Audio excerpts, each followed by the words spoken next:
largest Live Local project to get approved in South Florida. It is seven 35-story towers amounting to about 4,000 units workforce housing, of Live Local housing. And why is this one particularly important?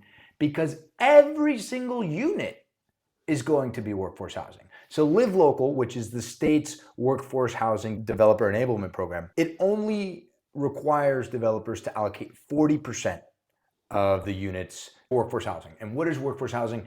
It's prescribed as 120% of the zone, being Miami-Dade County's average median income. And so for Miami-Dade County, it is $87,200.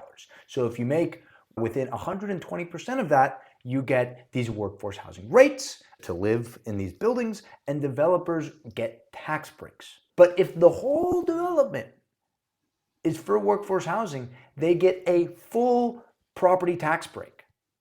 So my thinking is, and I'm not a land use attorney, I'm not an attorney by any means.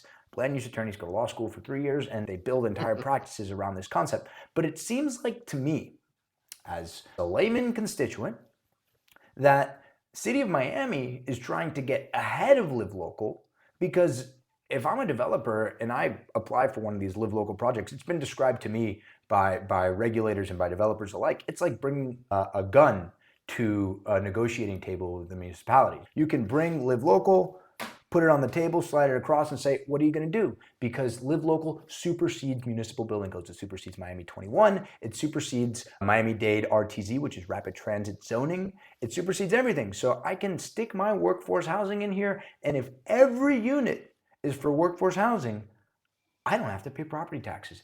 And what makes up 1/3 of property taxes? Where does that go to? That goes towards city revenue, right? So if the city proposes their own workforce housing solution that doesn't get them cut out of property tax revenue, then that, as a city administrator, that would seem something that would be very attractive for me, no?